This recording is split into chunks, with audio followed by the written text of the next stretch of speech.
Nunca gostei muito de academia, mas resolvi ir para conhecer o espaço e foi então que no primeiro dia que eu fui, conheci o Anthony e a princípio não me chamou a atenção, eu estava na recepção, pediu para que eu guardasse a carteira dele e foi treinar uma luta marcial específica.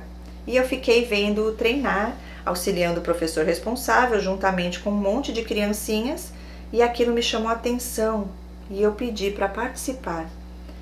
Como de costume, os novos alunos ficavam com os mais velhos e eu acabei fazendo par com ele. Muito gentil, respeitoso, muito tímido, meio tímido, desculpa. E a partir desse dia comecei a treinar. Fomos nos aproximando, pegando amizade e até brinquei com o professor perguntando dele, informações a respeito dele, que se ele tinha a possibilidade dele ajuntar a gente e porque ambos não tínhamos a coragem de expor nossos interesses, mas a minha intenção não era namorar, era só curtir. Ele não era tão bonito, era simpático, mas do jeitinho dele me atraiu. E mesmo achando que ele não era para mim, afinal, eu ainda pensava no antigo namorado, combinamos no outro dia de nos ver, para juntos irmos à escola votarmos, e era mês de eleição. E ele fez questão de me levar próximo à minha casa, e era longe, caminhamos bastante, fomos conversando, flertando, até que ele se abriu e contou que estava gostando de mim e me pediu em namoro. E não tinha nem 15 dias que tínhamos nos conhecido. Aceitei, ele me deu um beijo e desci a rua rindo, falando sozinha. E ela pôs entre aspas, eu não acredito, estou namorando. E o fato de ter alguém interessado em mim me trazia muita alegria. Era muita coisa para mim. Ficamos juntos 2 dias. Daí me deu 5 minutos e mergulhei no passado. Me senti incomodada, sentia que estava no engano. Sentia que estavam enganando e me via incapaz de gostar dele de verdade como ele merecia, porque eu não tinha esquecido o outro. Uau, terminei. Falei que eu era complicada e que eu tive um relacionamento lá atrás que me machucou e eu ainda estava ligada a essa pessoa. Ele falou que não ia desistir de mim e que ele iria ter paciência e que um dia eu aprenderia a amá-lo. Olha, porque ele já me amava. Fiquei brava e falei, como assim me ama? Você não sabe o que é amor, eu disse para ele. E ele disse que enquanto não me tivesse de volta, ele não sossegaria. Daí falei, ok, então vamos ver. Continuei treinando lá, via ele quase todos os dias. Passou uma semana e ele insistiu em me levar em casa e disse que queria conversar comigo. Falei que não iria adiantar e que eu não iria namorá-lo. Até que a minha mãe chamou a minha atenção, falando que ele parecia ser um bom moço e que se eu realmente não quisesse nada com ele, que eu não o iludisse, que eu não brincasse com os sentimentos dele. Uau! Não ia brincar, na verdade eu tinha medo de me relacionar e quebrar a cara novamente, me apegar por ser tão carente e codependente. Bem, quando chegamos à minha casa, tinha uma praça de frente e ele começou a dizer que realmente gostava de mim, que desse uma chance para ele, que a princípio ele iria conquistar minha amizade para depois conquistar meu amor e que ele me faria esquecer meu ex e os relacionamentos errados que eu tive e que ele me aceitaria do jeito que eu era e que mesmo complicada ele queria me amar. Ele iria me amar e que eu deixasse ele me ajudar no que eu estava passando. Uau, hein? O Anthony era muito de boa, meio tímido, simples, humilde a princípio, de gentil aspecto, muito acolhedor, amigo. Era um bom ouvinte, brincalhão, nada que pudesse levantar uma bandeira de alerta. Esses são os piores. Então resolvi lhe dar uma chance e foi acontecendo. Tudo que ele me prometeu, ele foi fazendo. Fui me envolvendo tanto. Uau! Fui me encantando tanto com o jeito dele e ele me ajudou muito nesse período de depressão. Quantas vezes ele aparecia em casa para me namorar, passar tempo comigo e eu estava revoltada. Eu não estava nada bem, eu mandava ele embora porque as coisas em casa eram daquele jeito. Então, para não descontar nele, eu falava para ele ir embora e foram muitos dias assim. Ele vinha treinar em casa comigo. Fiquei firme nos treinos, fui me graduando, trocando faixas nas categorias de arte marcial e era um momento muito legal que eu tinha com ele. Ele era super dedicado para me ensinar cada golpe, cada passo e eu tinha um namorado e um professor ao mesmo tempo. Ele era muito bom naquilo que fazia, ele treinava desde os 11 anos, era faixa preta e auxiliava o professor lá na academia do meu tio. até chegar o momento de nos conhecermos intimamente. Eu estava bem distante de Deus, não estava muito firme na minha fé e eu estava começando a gostar dele, mas algo me prendia ao passado. Mas mesmo assim eu tentei entregar meu coração. Resolvemos nos entregar um ao outro e ele dizia que era virgem e que eu era a primeira dele. Não parecia, apesar da timidez. E juntos começamos a descobrir o prazer através do sexo. Ele era muito bom na cama e ele me satisfazia muito como mulher, me deixava louca e a gente não conseguia se desgrudar mais. Na parte espiritual, ele passou a me acompanhar nos cultos para eu me fortalecer de novo e as coisas começaram a fluir entre a gente. Ele chegou até a se batizar e pegamos firme com o Senhor. Mesmo em pecado, o nosso relacionamento falava mais alto. Quanto à família dele e a respeito do nosso relacionamento, eram contra. Não me aceitavam por ele ser novo demais para namorar e assumir um relacionamento sério para casar, por ter apenas 18 anos e por não ter uma profissão. E também porque eu era cristã. E ela põe entre parênteses, a família dele muito católica, idólatra. A mãe dele era muito apegada. Ele era o caçula que cuidava da mãe. Ela tinha muitos problemas de saúde, era transplantada dos rins e na época que fui conhecê-los, ela estava na cadeira de rodas, pois tinha quebrado um osso do pé. Numa certa ocasião, ele foi pegar a mãe no colo para colocar na cadeira de rodas e ele gritou com ela. Daí eu fiquei cismada. Não precisava ter agido assim. Fiquei pensativa. É aquela coisa, né? Será que vai fazer comigo isso também? Né? Não tá nem respeitando os pais que já são idosos. E ela continua, seus pais já tinham uma certa idade e eu tinha 20 e não tinha muita coisa, só meu trabalho simples no mercado, mas com uma vontade enorme de vencer e que desse certo nossa relação e viver algo novo.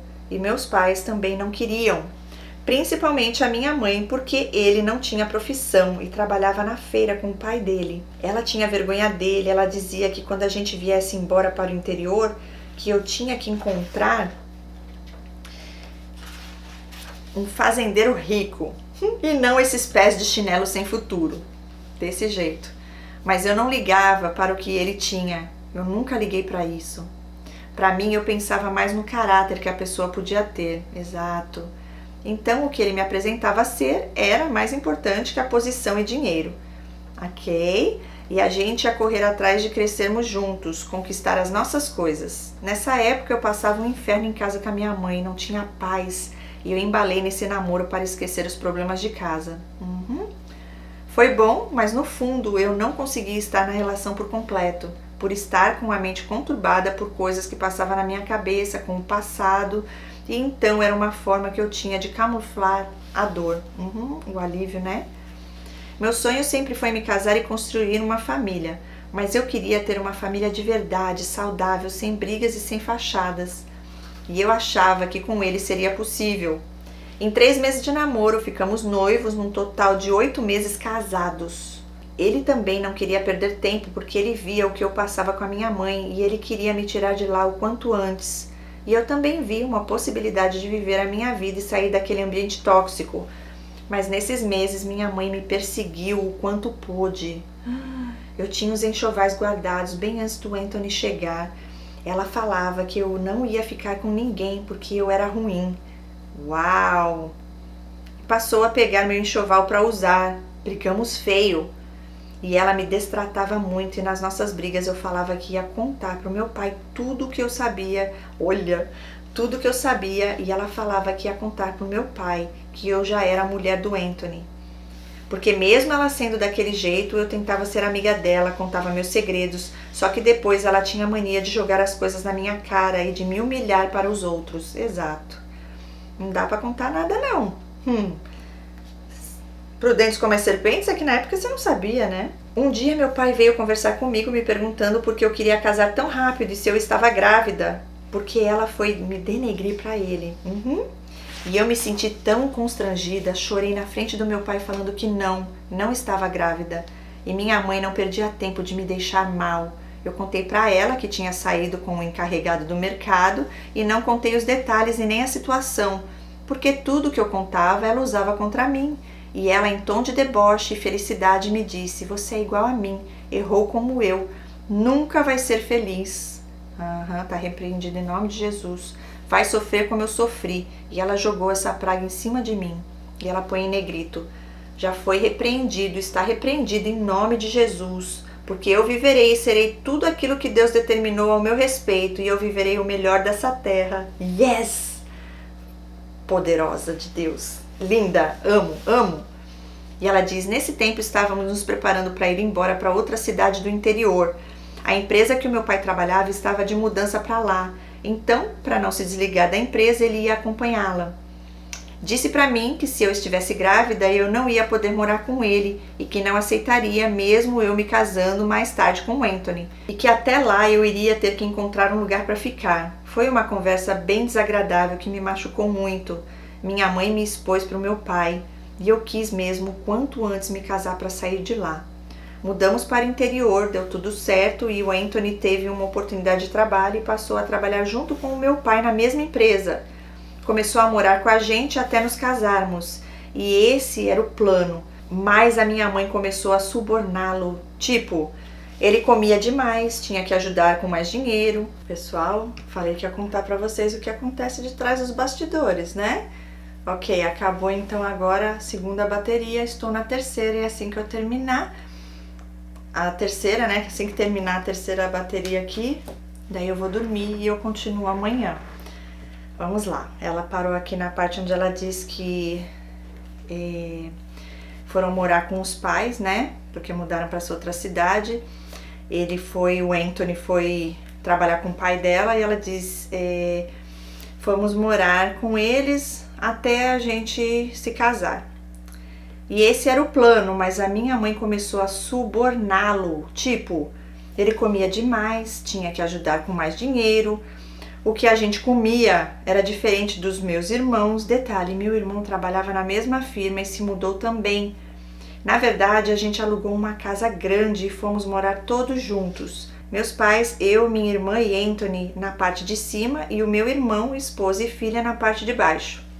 Por causa desse tipo de tratamento com ele, não aguentou, alugou uma kitnet no quintal de uma irmã da igreja e se mudou para lá. E eu o ajudava, cozinhando, lavando sua roupa, cuidando dele. Ele não aguentou ver minha mãe escondendo alimentos para a gente não comer. Uau! Pegava o dinheiro que ele ajudava para comprar coisas para ela e a minha irmã. Era muita humilhação. O Anthony ganhava pouco, mal sobrava no mês. E sem contar que ela passou a cuidar do meu irmão, porque a esposa dele era preguiçosa, mal cozinhava e cuidava do meu irmão e da minha sobrinha, e devido às circunstâncias a gente ficava cada vez mais próximos e grudados e a nossa intimidade foi aumentando.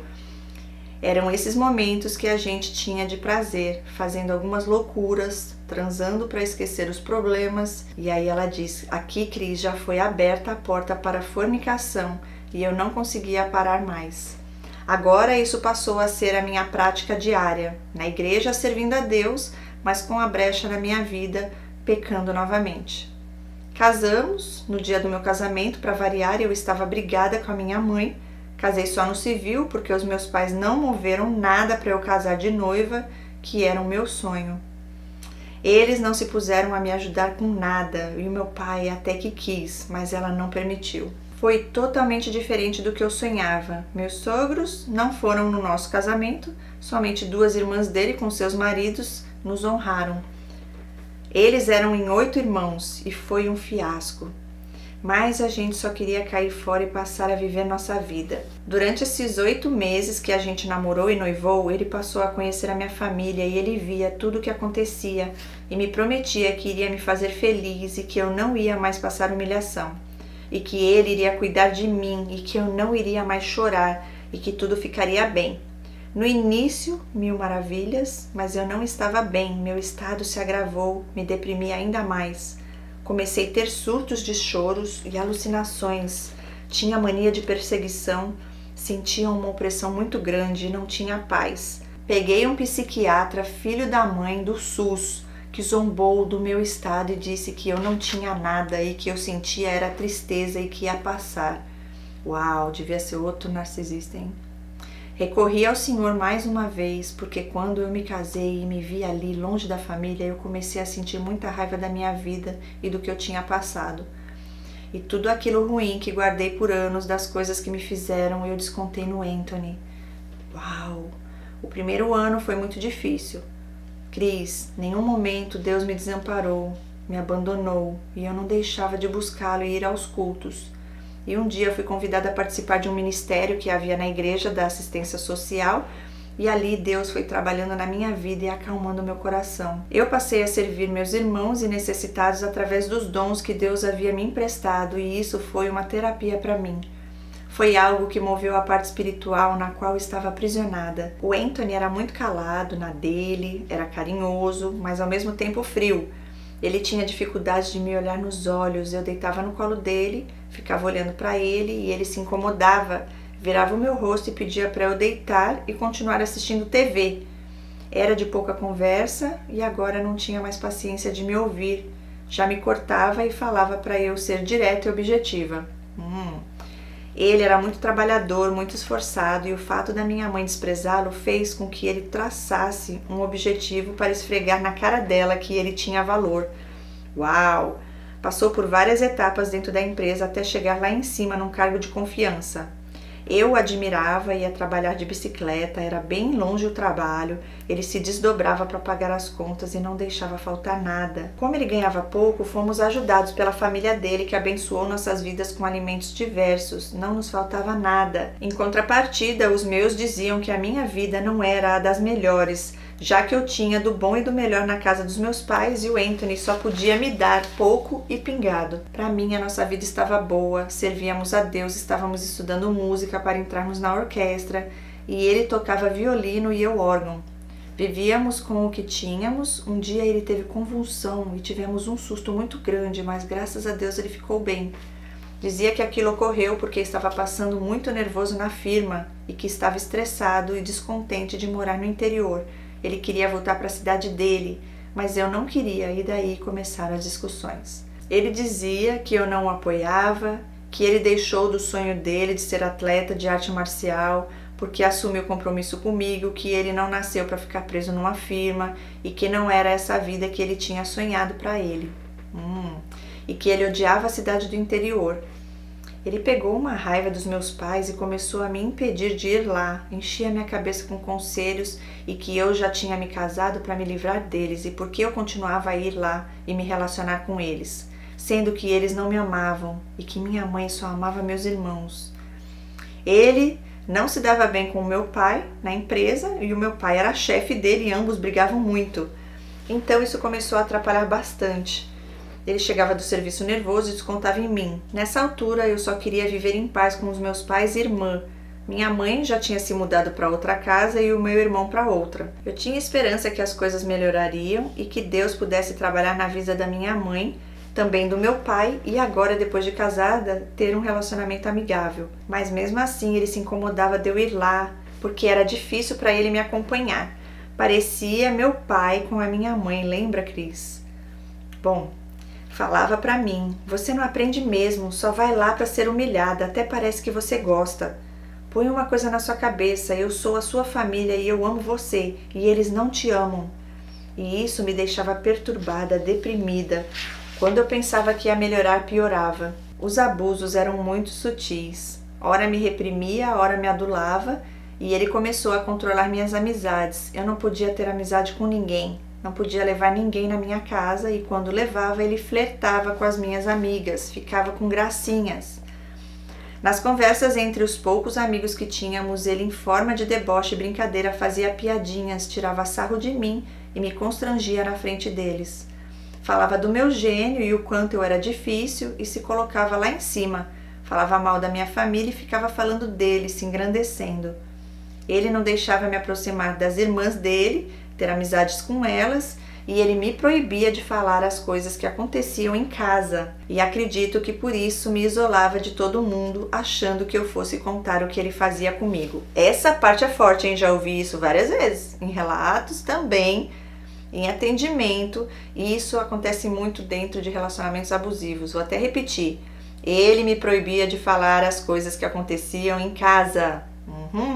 E muitas vezes vão falar assim, é coisa nossa, as pessoas depois vão ficar sabendo e vão querer prejudicar a gente, as pessoas têm inveja, as pessoas querem destruir nosso casamento. Não fala nada pra ninguém, é entre eu e você e Deus, ainda põe Deus no meio, tá? Na verdade, é exatamente o que você falou, porque os outros iam ficar sabendo, né, iam te alertar. E ela continua: até quando a mãe dele era viva, ele colocava defeito em tudo que eu fazia. Eu cozinhava, fazia tudo da melhor forma e ele me comparava com a mãe e falava: você nunca vai cozinhar igual a minha mãe. Esse prato tal nunca vai chegar aos pés da minha mãe. E ela põe entre parênteses: lembra da comparação do meu irmão comigo que a minha mãe fazia? Isso me despertava gatilhos e daí eu fiquei um bom tempo sem fazer para ele aquela determinada comida que ele gostava. Anthony sabia que eu tinha compulsão alimentar e ele não me ajudava com a alimentação saudável, fazia questão de comer besteiras para eu não conseguir seguir o plano alimentar.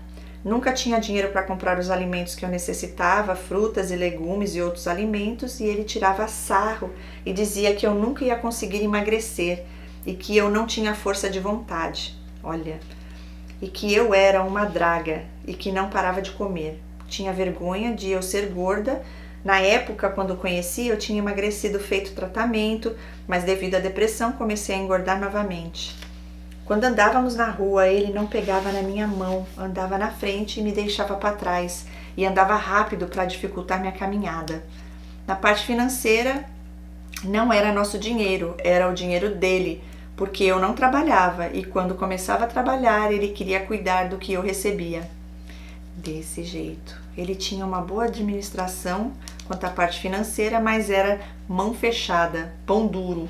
Negligente nas compras dentro de casa, queria comer bem, mas não queria gastar. Me tratava como uma empregada, a casa tinha que estar impecável e preparar tudo aquilo que ele tinha vontade de comer e eu fazia para agradá-lo. Quanto aos estudos, eu já tinha terminado o ensino médio e queria muito fazer uma faculdade e ele não me apoiava. Ele havia deixado os estudos e motivei ele a voltar a estudar. Voltou, mas eu era obrigada a ajudá-lo com os trabalhos. Isso é outra coisa que eu não consigo não, gente. Mas eu vejo isso muito acontecendo. Eu queria os livros para ele, fazia os resumos e ele concluiu o ensino médio, mas o mérito foi todo meu. Mas ele não reconhecia a minha ajuda. Ingratos. Na escola ele ficava com gracinha com as meninas e eu pegava o caderno dele e achava recadinhos. E isso me deixava extremamente triste. Eu era tonta, Cris, só chorava. Ele flertava com as pessoas na minha cara, elogiava as meninas da igreja e eu só chorava. Deus nos abençoou e mudamos para a nossa própria casa. Uma edícula no bairro vizinho e ele me proibiu, de contar a nossa conquista, porque falava que a minha mãe era invejosa. Olha o que eu tinha falado, eu nem tinha lido ainda, tá, gente? Eu li só até a página 25. Depois aqui é tudo novidade pra mim e pra vocês. Padrão de comportamento deles. Não fala nada pra tua mãe, que ela é invejosa e não queria meu bem. E realmente é verdade, mas não era só por isso que ele não queria, não. E ela continua, e que ele aguardaria alguém da minha família perguntar para ele mesmo dizer e para mostrar para eles que ele não era um bosta e nem um moleque. Mas na verdade ele queria humilhar meu pai, porque nessa altura da vida meu pai não tinha conseguido conquistar a casa própria. E foi isso que aconteceu e meus pais, quando souberam, desacreditaram, ficaram surpresos. Até meu irmão ficou possesso de raiva e logo começou a procurar casa para comprar, para não ficar para trás. Ai, gente, é tudo uma competição. Mas logo a aposentadoria do meu pai saiu e ele também comprou a casa dele e o carro que tanto sonhou ter. E nessa época estávamos aumentando a casa em reformas e o meu pai nos abençoou com uma quantia em dinheiro que nos ajudou muito, quebrando o barato de Anthony. Era um jogo de competição e quando foi para escolher as coisas para casa, janelas, portas, pisos, etc., ele foi à loja e escolheu sozinho a maioria das coisas. E eu achei ruim e protestei. Mais tarde, por muita insistência minha, ele me deixou escolher algumas coisas para acabamento. Era um desaforo porque ele estava usando o dinheiro que o meu pai deu e eu tinha direito de escolher as coisas também, exatamente. Mas é para te humilhar, para você se sentir uma nada. E quem manda é ele. Necessidade de controle. Você não pode pregar um quadro na parede que você gostou. Se ele não gostou de alguma coisa, ele vai inventar alguma... Se você gostou, ele vai inventar que não gostou de alguma coisa. E vai fazer um inferno na sua vida. Até você falar que vai embora, aí eles cedem e até pregam um negócio, põem até um brilhinho para ficar mais bonito o quadro. Eu tô dando só um exemplo, tá, gente? É surreal, mas Deus é mais. Continuando. Eu não tinha acesso à parte financeira, era tudo escondido. Quanto ele ganhava, as contas, se tinha poupança, nem a carteira dele eu podia mexer. Conta conjunta, ela põe um ponto de interrogação, nunca tivemos. Cartão adicional de crédito também não. Tudo ele controlava e eu dependia dele financeiramente. Tudo que eu fosse comprar eu tinha que pedir para ele, assim como tudo que eu fazia tinha que pedir permissão. É como se ele fosse seu pai, né? Senão ele falava que eu não o amava, que não o respeitava. Controle, poder. Ele se revelou quem era mesmo quando ele perdeu a mãe. Daí a máscara de fato caiu. Uau!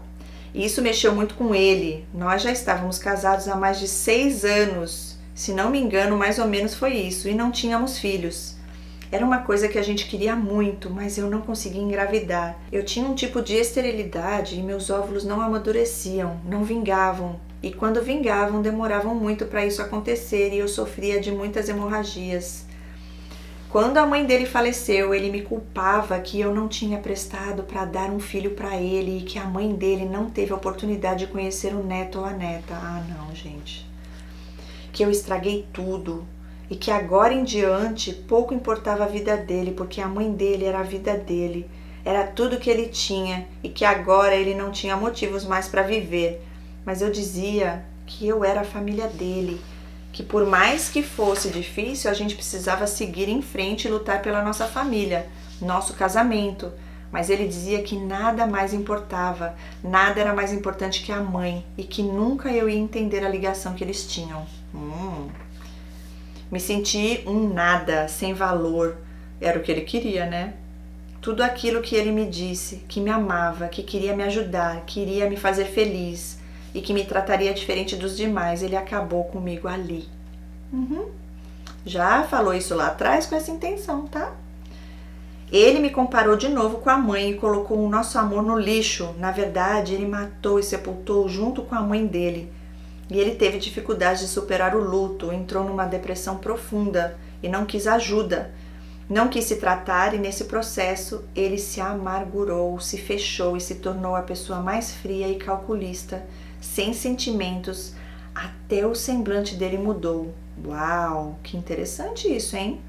Ele não era mais a mesma pessoa. Isso porque ele já demonstrava sinais de transtorno, mas eu ignorava qualquer anormalidade nos comportamentos dele. Daqui em diante as coisas só pioraram. Uau! Ele tinha uma percepção das pessoas muito aguçada e ele sabia identificar as pessoas que prestavam ou não. Narcisistas conseguem ler as pessoas, né? Que são como eles e as que não são.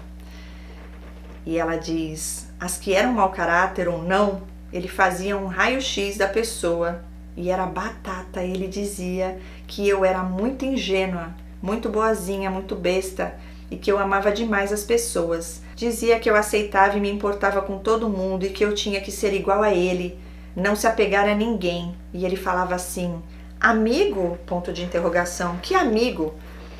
Não existe amigo, existem pessoas bajuladoras e interesseiras e eu não gosto de pessoas, eu não gosto nem de mim, eu me suporto na verdade, eu odeio pessoas.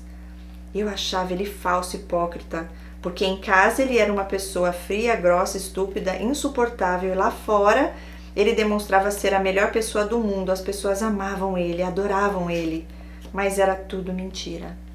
Uau! Só eu sabia como ele era de fato. E ele não investia na gente, achava ruim de comprar as coisas básicas para a gente viver. Mas ele não se importava de emprestar dinheiro para os amigos e familiares. E muitas vezes eram quantias altas. Para a gente ele nunca tinha dinheiro, mas para os outros de fora sim.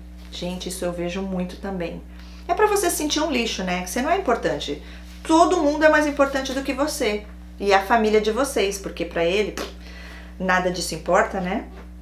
Agora eu achei interessante porque nesse caso aqui, até vocês se casarem, até a mãe morrer, vamos dizer assim, né? Parecia que tá dando tudo meio que... Ele começou a ter os problemas lá no trabalho, você já foi vendo que ele era competitivo e tudo. Mas ele fez um papel bem mascarado aí, hein? Te protegendo até eu acreditei aqui. Tava pensando, esse daí não deve ser um não. Mas foi, hein? Olha, Quanta coisa que você tá revelando aqui que tá libertando vidas. Forte demais. E olha, ele se assumiu mesmo, falou direto. E olha que interessante, outra astúcia aqui do inimigo através da vida dele, né? Do que ele tentou te influenciar. Pra você não ser mais como você é. Olha como eles tentam destruir nossa identidade. Olha, você é boba. Seja como eu. Você gosta demais das pessoas, ajuda demais. Quem disse que isso é ruim? Isso é bom. Isso vem de Deus, do amor de Deus e do nosso caráter. Hoje sim que temos a revelação de Deus, que existem pessoas como ele, inclusive, né? Prudentes como as serpentes. Mas a gente não muda de ser do jeito que a gente é. A nossa essência é do nosso Criador. A gente só fica esperto, né? Pra não dar esse amor aí pra quem vai tentar sugar, né? E usar isso contra nós. Aí tem que pôr limites e falar um não sim, né? Entendeu? Não sim, um não. Bom, continuando. Ela diz assim, emprestava dinheiro pros amigos, era uma beleza. E muitas vezes eram quantias altas. Pra gente, ele nunca tinha dinheiro. Mas para os outros, de fora, sim.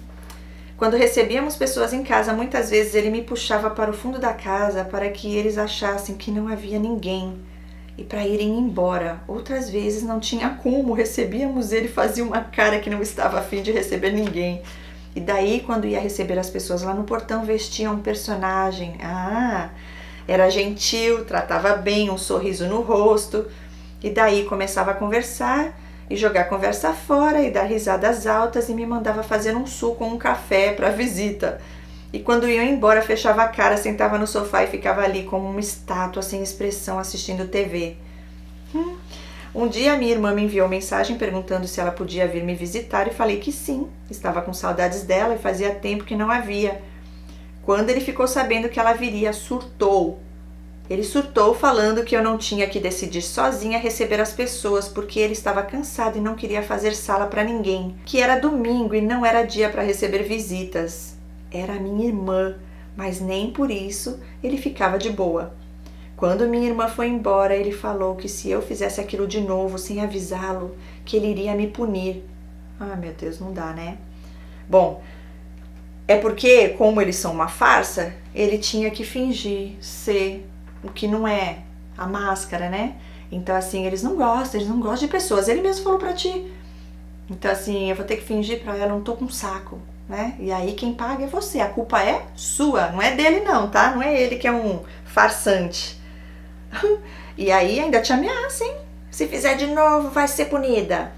Muitas vezes eu perguntava, Anthony, por que você é assim? Eu não te entendo, você demonstra às pessoas alguém que de fato você não é. As pessoas vêm aqui para nos ver, gostam da gente e você nunca está a fim de recebê-las. Mas ele insistia em dizer, gosta nada, ninguém gosta de ninguém, é tudo interesse. E você precisa ser mais esperta com as pessoas, você é muito boba. Eles não acreditam em ninguém, não confiam em ninguém, né? E acham que todo mundo é que nem ele, que nem eles. E ela diz, no início dos abusos eu só chorava, como eu disse, e ele fazia as coisas e eu ficava mal, corria atrás e ele me dava tratamento de silêncio e eu tinha que me arrastar para pedir perdão e me reconciliar. Mesmo eu tendo razão. Quantas vezes a gente brigava e eu acabava cedendo para voltar tudo ao normal. E ele me olhava de forma superior, de cima para baixo e falava, só vou te perdoar se você se ajoelhar aos meus pés e pedir perdão. Mas era eu, meu pai do céu. Vai, se ajoelha, senão nem quero olhar na tua cara. Mas eu não me prestava a isso e acabava o abraçando e com muito custo ele cedia aos meus pedidos de desculpas. Gente, não faça isso. Pedir desculpa por algo que você não fez, isso é humilhante. Meu Deus, que ser é esse? Implorava para ele parar de bobagem e eu dizia que o amava e blá blá blá. No outro dia se comportava como nada tivesse acontecido, como eu fosse a culpada da discussão, e quando a gente discutia ele usava uma salada de palavras e se usava das minhas próprias palavras para usar contra mim. Me deixava confusa nas discussões porque ele dizia coisas que eu não tinha dito e eu dizia que ele tinha dito certas coisas e ele falava que não lembrava e que ele tinha falado ou feito aquilo e que eu estava louca. É desse jeito. Quando eu o confrontava, ele ficava nervoso e começava a falar de mim, que eu era dona da razão e que eu sempre queria ser a certa e ele o errado. A maioria das nossas brigas era porque ele não se posicionava como homem na casa, como esposo, como amigo e companheiro. Fugia das responsabilidades e eu tinha que resolver tudo sozinha. Eu me sentia muito sozinha porque eu ficava em casa o dia todo fazendo as coisas para agradá-lo. E ele chegava, estava tudo limpo, roupa lavada, cheirosa, para ele vestir, com a comida quentinha e saborosa. Ele chegava, perguntava como foi meu dia, eu falava que corrido e ele tomava um banho, jantava. Eu ficava esperando ele falar se a comida estava boa, agradecia muitas vezes e outras não. Muitas vezes eu o cobrava e ele dizia, está muito bom. Dava um elogio que me tirava um sorriso e aquilo me deixava feliz. Eu me contentava com as migalhas. Aí eu falava para nós ficarmos juntos, conversar um pouco, nos curtir, mas ele nunca estava interessado, tudo era bobagem insignificante. E quando eu ficava sabendo de alguma coisa ou de alguém e acabava comentando, ele dizia que já sabia. Tipo, ele não falava as coisas pra mim, não dialogava. Daí eu passei a me calar e tentar ocupar meu tempo nos artesanatos, porque ele não me enxergava e eu só vivia para agradá-lo. Cris, eu deixei a minha vida para viver a vida dele e eu tentava ajudá-lo em tudo.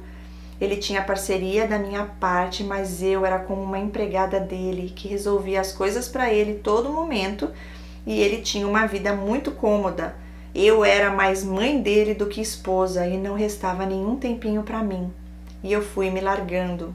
Eu já não me cuidava e nem me amava mais, não me arrumava. E eu vivia triste pelos cantos. Uau! Eu, como de costume, o cobrava a respeito do amor dele por mim, perguntava por que ele nunca dizia que me amava, e quando falava era porque eu tinha comentado, ele não falava espontaneamente. E ele também me perguntava direto se eu o amava, e eu respondia que sim. E então ele tentava me manipular, dizendo, se eu o amava, então faz isso pra mim. Diretamente ou indiretamente ele fazia isso. Eu expressava muito que o amava, sempre dizia, amor, eu te amo, você é muito importante para mim. Às vezes ele era recíproco, ora ouvia e não falava nada, outras vezes dizia, eu sei que você me ama. Ou falava também, mas sem graça. As artes que eu fazia, que é um dom que Deus me deu, ele desprezava. Ele falava que aquilo era besteira, não dava dinheiro e que eu estava perdendo meu tempo, querendo viver de arte. Para tirar tua alegria nas coisas que você tem prazer, destruir teus sonhos. Eu iniciei o meu trabalho com os artesanatos, motivada a ter uma renda para ofertar na casa do Senhor. Foi Deus que me direcionou em tudo. Faz 19 anos que trabalho com isso e 9 anos com festas infantis. Eu amo meu trabalho e hoje eu entendo que é o meu chamado. Eu também sirvo a Deus na igreja atualmente nessa área. Que lindo! Essa forma que ele me diminuía me despertava gatilhos de infância. Esses gatilhos aqui, eu pensava assim, desde pequena esse dom me acompanha e minha mãe não me motivou a desenvolver essa habilidade. Minhas pinturas e desenhos eram lixo, sempre gostei de música e dança, cheguei a tocar bateria, louvar na igreja quando era criança e minha mãe não me motivou a desenvolver essa habilidade, ela não investiu em mim. Cheguei a fazer balé quando era criança e minha mãe não viu capacidade em mim. Ela não investiu em mim e eu tive dificuldades na dança e no balé porque eu era gorda e as outras crianças riam de mim. Minha mãe não se posicionou e lutou por algo que eu queria fazer. Ela desistiu muito rápido.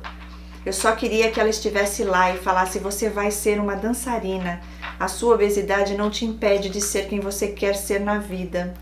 Você vai continuar e você vai mostrar para essas magrinhas que você tem talento sim, e que a sua obesidade não te rotula, que as abdominais que você não consegue fazer agora você vai tirar de letra amanhã. Era isso, Cris, que eu queria ouvir, essa motivação, porque eu iria longe. Existem mães e pais que só olham para si mesmos e esquecem dos seus filhos. A gente como filho só quer ouvir deles, que eles acreditam na gente, na nossa capacidade. E eu esperava que Anthony me validasse, confiasse na minha capacidade, que me motivasse a continuar nas minhas artes, entende? Ela põe 4 pontos de interrogação. Lógico que eu entendo, linda. Mas ele tinha ciúmes e inveja daquilo que eu fazia, porque eu fazia tudo com amor, da melhor forma, e porque para mim eu fazia para Deus. Exato. E ela coloca aqui em negrito, mas a gente tem um Pai do céu que se usa das nossas frustrações para criar oportunidades nas nossas vidas. Ainda que as pessoas as quais mais amamos não nos valide, em algum momento da vida, Deus colocará pessoas para investir na gente, enxergar nossas virtudes e acreditar no nosso chamado. Glória a Deus! Ela coloca, e 4 pontos de exclamação. E hoje Deus tem se usado dessas situações que deixei de viver lá atrás para ressuscitá-las na minha vida. Depois eu vou falar só bênção no final desse relato, Cris, para dizer o que Deus tem feito na minha vida. Ai, que linda! Então, de certa forma, ele foi usado muitas vezes para matar o meu chamado nas artes.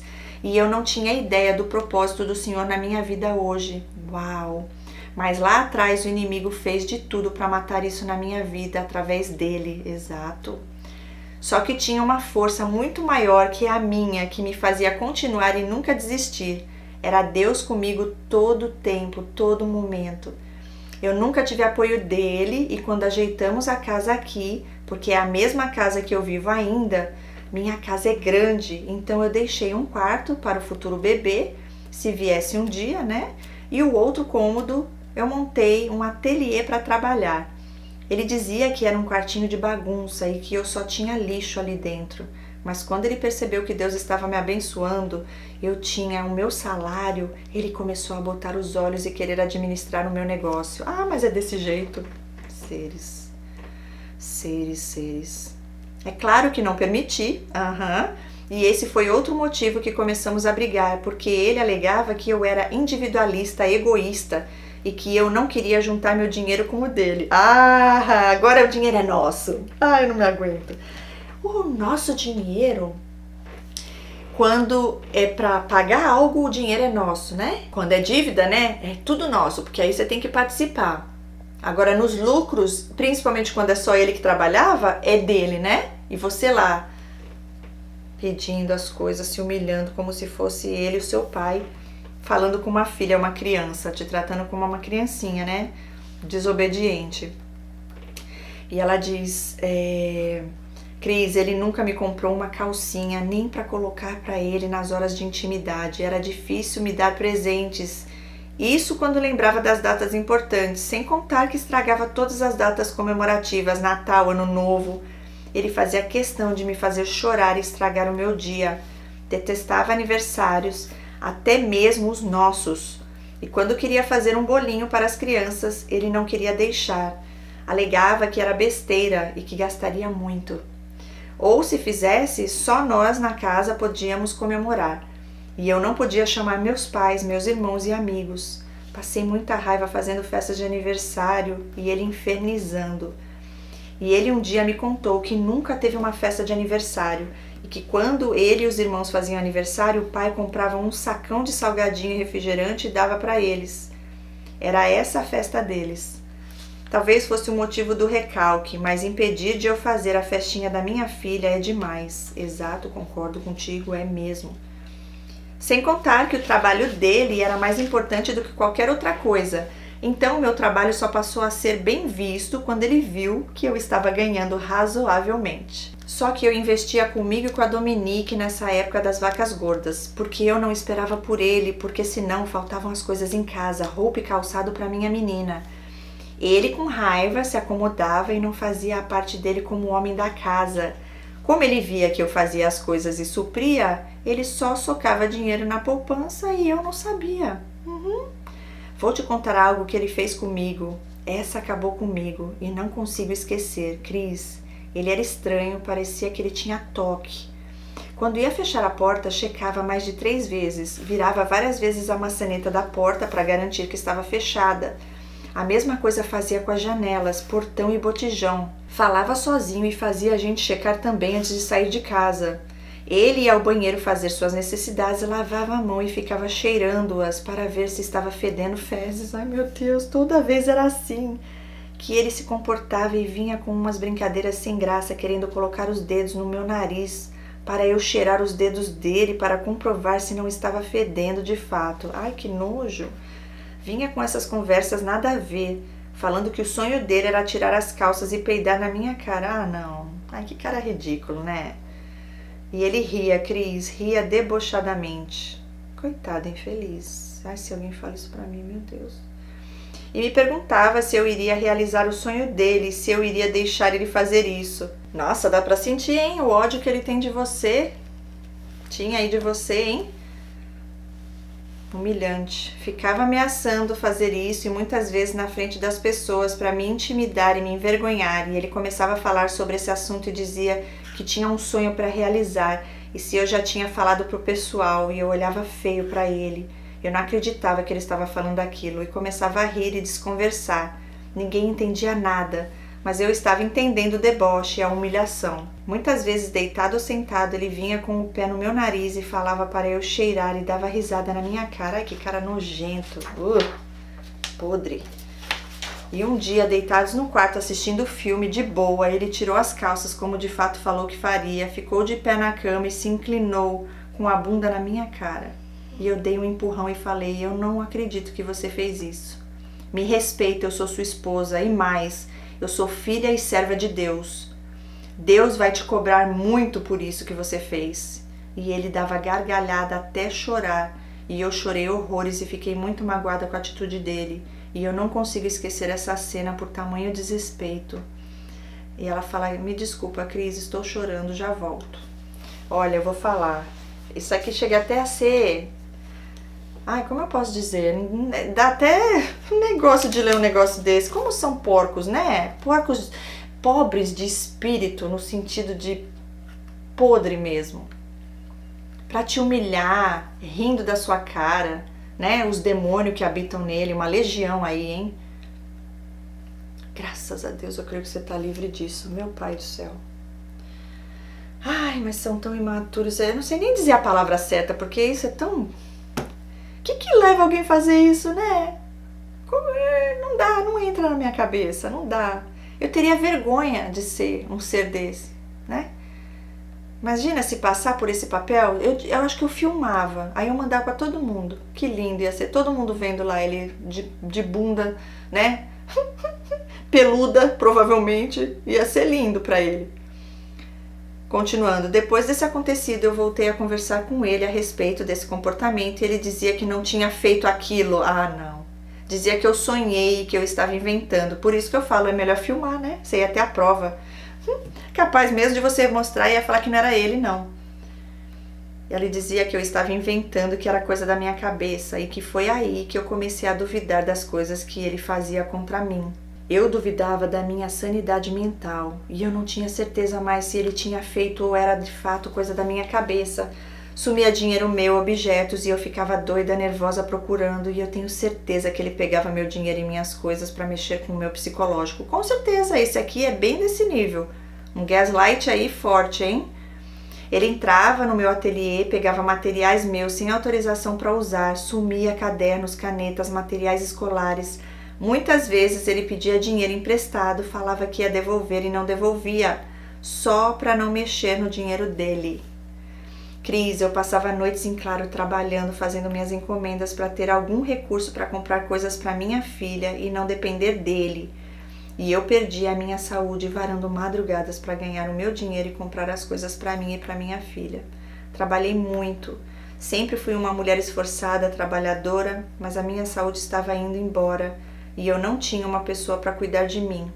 Aos poucos ele foi conseguindo tirar meu prazer nas artes, no meu trabalho, e um dia eu me cansei tanto de coisas que ele dizia para mim, para me deixar para baixo, referente ao meu trabalho, que eu disse que nunca mais ia desenhar e pintar, e que não ia mais pintar meus quadros. Eu desanimei total. Tenho quadros inacabados, guardados até hoje, Cris, de tanto que ele falou na minha cabeça, desprezando meu trabalho. Eu tive bloqueios seríssimos. Olá, estou de volta. Hoje já é um novo dia e nós vamos dar sequência ao nosso relato de hoje, que começou ontem e que vai terminar provavelmente só amanhã. Mas é bênção, isso que importa, gente. Para vocês verem como não é fácil quando tem cura libertação. Estamos na página 53, são 100 páginas. Continuando, ela diz assim: não conseguia executar a coisa que eu mais amava, que são as artes.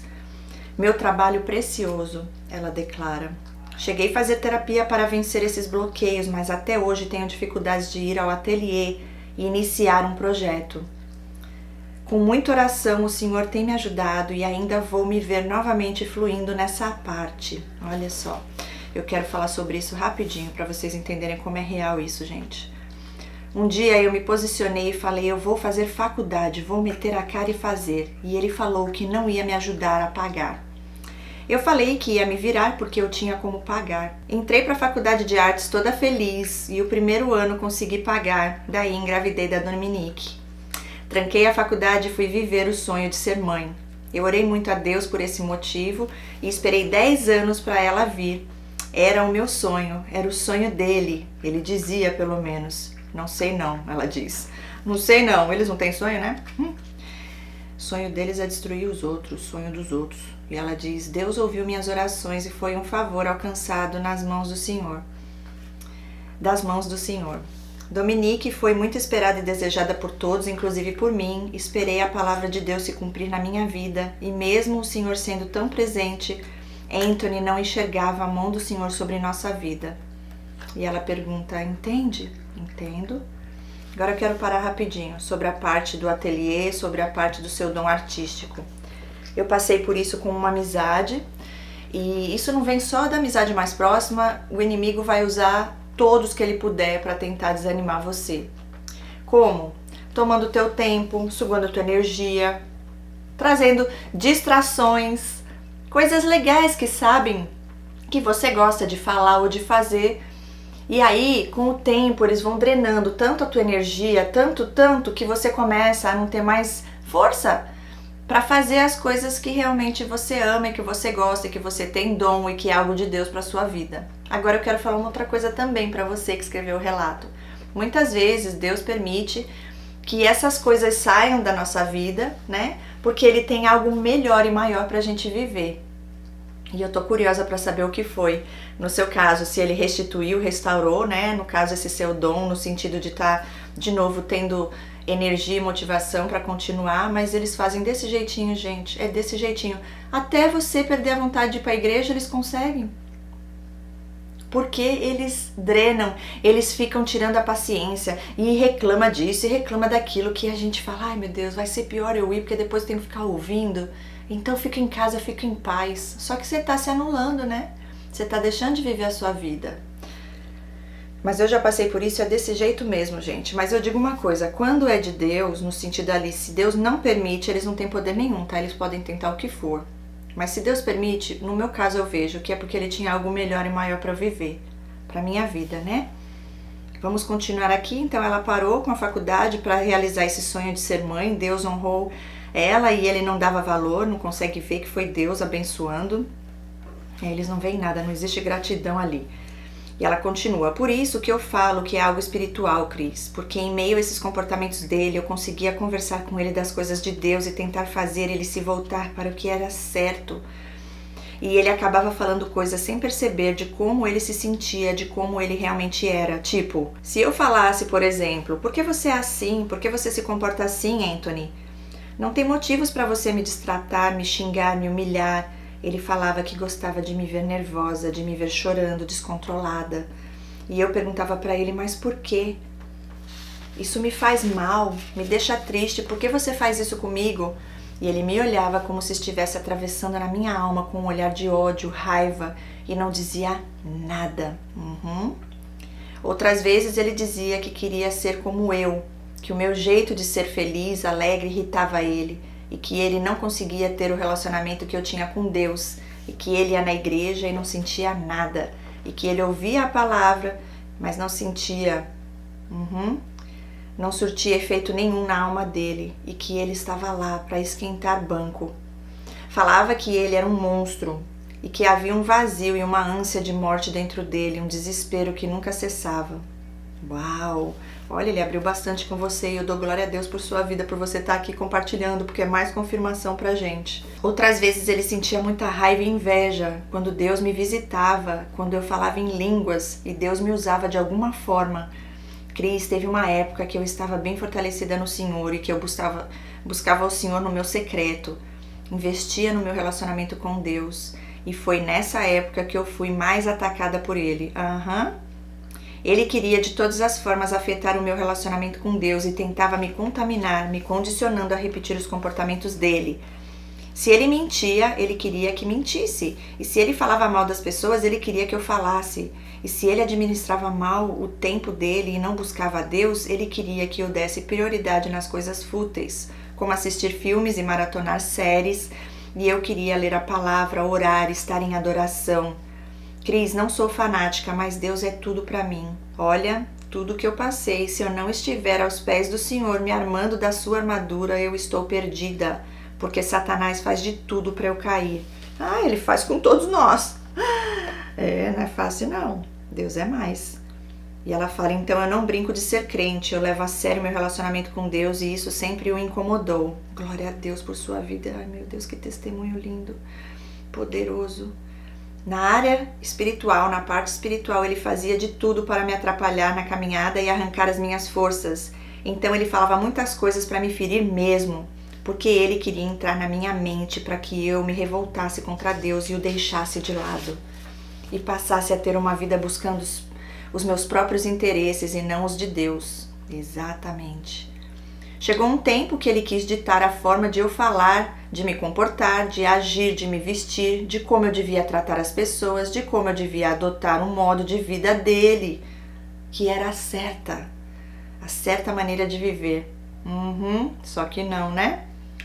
Ele dizia que eu tinha que ser como ele, frio, e que não me importasse com as pessoas, e que o nosso objetivo tinha que ser correr atrás de dinheiro para a gente se estabilizar, para comprarmos nossa casa de praia e viajarmos.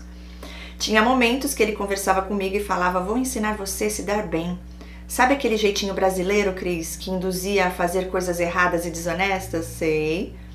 Eu batia de frente com ele, nunca aceitei as coisas que ele falava. E quando isso acontecia e eu o confrontava, à luz da palavra, ele mudava de uma tal forma, tinha uma explosão de fúria, batia as coisas, empurrava a mesa, fazia caras e bocas e se fechava e voltava a fazer tratamentos de silêncio.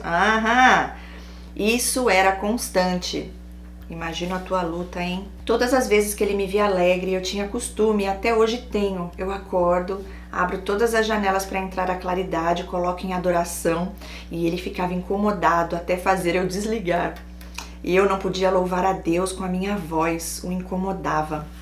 E eu não podia ir para o órgão tocar, ele pedia para eu pôr o fone. Olha isso, que eu estava atrapalhando. Ele, músico, eu não entendia e ele nunca louvava a Deus junto comigo e muito menos treinava comigo. Tocava sempre sozinho e quando a gente tocava junto ele falava que eu estava tocando mal. Infeliz, coitado, gente, não dá. Só pela misericórdia mesmo de Deus. Eu sempre muito dedicada e isso me desmotivava muito. Imagina a pessoa o tempo todo criticando, falando que você toca mal, que você está incomodando, você está atrapalhando. E ela continua, na igreja em que eu frequentava, nós, organistas, tínhamos que ser impecáveis quanto à nossa dinâmica. Não podíamos errar. A cobrança era muito grande e eu tive problemas sérios com síndrome de pânico porque eu ficava muito nervosa quando estava na escala para tocar e se eu errasse, eles me cobrariam demais e isso me fazia muito mal. Com o tempo, eu tive que me afastar do Ministério de Música porque isso tinha me afetado emocionalmente e também por causa da artrite. Então, em casa, de certa forma, ele contribuía para isso, porque eu achava que eu não era boa o bastante para tocar na igreja para o Senhor. Hoje eu toco bateria na igreja em outro ministério, Cris, e tenho muitas dificuldades. Eu estudo bateria, busco me aprimorar a cada dia, mas eu me cobro demais. Parece que a minha adoração não chega aos pés dos outros bateristas. Me sinto incapaz, são guerras que ainda luto por coisas que vivi lá atrás e, querendo ou não, refletem no nosso presente. E para complicar, o meu irmão é baterista profissional, então a comparação entre a gente é gritante. E ela explica, não que eu me compare com ele e quero ser melhor, algo do tipo, isso não, Cris, mas os familiares nos comparam muito e isso faz muito mal para mim. E na igreja, querendo ou não, as pessoas têm suas preferências, mas cada um tem o seu dom e a sua porção. Então, tem coisas que eu tenho que lidar e pedir forças ao Senhor para não paralisar. Eu sou persistente, não vou desistir. Sim, aí agora eu falo um pouco aqui. O que importa que os outros vão achar ou quem vão preferir ou não? Entende? O que importa é Deus receber o seu louvor. E se você acredita que Deus não está recebendo, porque você não está tocando tão bem por conta dessas vozes dele lá na tua mente falando que você não faz direito, tem que buscar mais ainda no sentido de terapia, se você não fez ou se você já fez, mas assim, vai ter uma estratégia que Deus vai dar pra você nessas horas quando vier essa coisa. Comigo funciona assim, ó, vem o pensamento, aí já começa a sentir essas coisas, aí eu falo, tá repreendido em nome de Jesus. Ok, ontem foi Páscoa e aí a gente lembra, eu sou livre, eu sou livre, nada além do sangue, nada além do sangue de Jesus. Que lindo, gente! Eu não sou cantora não, viu? Pelo contrário, eu também fui tentar, gente. A parte, assim, eu tenho dons artísticos e mais na parte culinária, enfim, fazendo sobremesa, pão de mel, bolos. Mas na parte musical não é algo que Deus me escolheu. Eu só não tentei bateria e eu acho lindo, achei muito legal você falar sobre isso, porque eu falei, um dia, quem sabe, eu vou tentar bateria, vai que tá lá o meu dom. Mas eu já fiz aula de canto, gente, é só Deus. Assim, eu até me viro, mas não é algo profissional.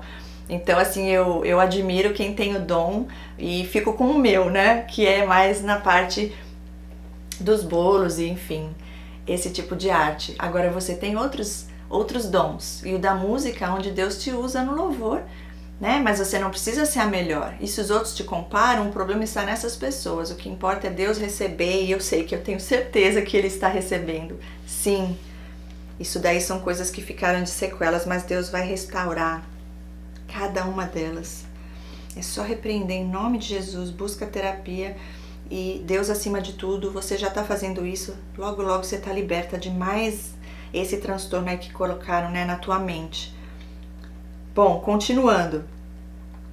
Ela diz, voltando, Cris, com a gravidez de Dominique, eu pensei que as coisas iriam melhorar, mas só pioraram. Minha gestação foi conturbada e ele me fazia passar muito nervoso.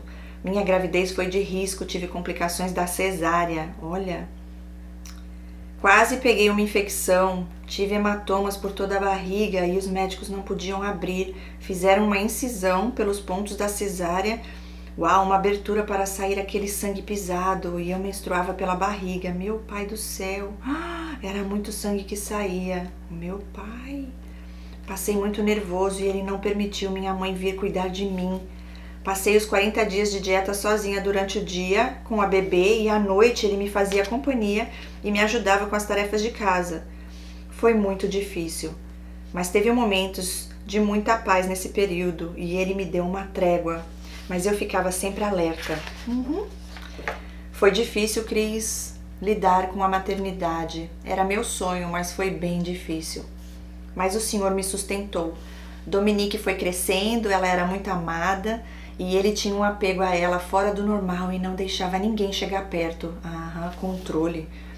Ele queria a todo custo afastar a minha filha dos avós e ele falava que minha mãe iria estragar a menina. Nessa altura, minha mãe já estava mudando e já estava bem diferente do que outrora foi.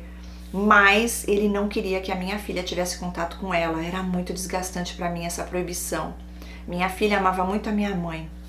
E foi aí que um certo dia eu me posicionei e comecei a enfrentá-lo. Porque eu pensava, eu já passei tantas coisas com ele e ele não tem o direito de privar a minha filha de se relacionar com os avós. Então, aí eu comprei uma briga. E ele passou a me destratar e a me humilhar ainda mais. Muitas vezes eu estava quieta no meu canto e ele achava a ocasião para iniciar uma briga do nada. E eu pedia para ele parar e ele não parava.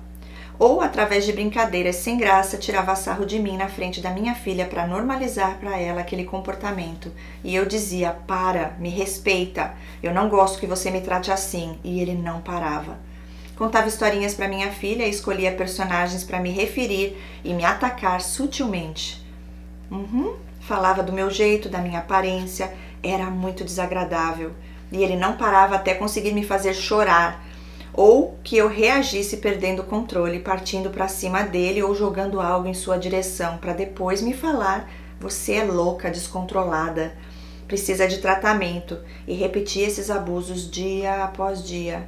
E eu ia para o ateliê e ficava atormentada nos meus próprios pensamentos, me perguntando o que eu estava fazendo, o que estava acontecendo, porque ele fazia aquilo, se eu tinha culpa, se eu era um monstro da relação e que eu era ruim mesmo.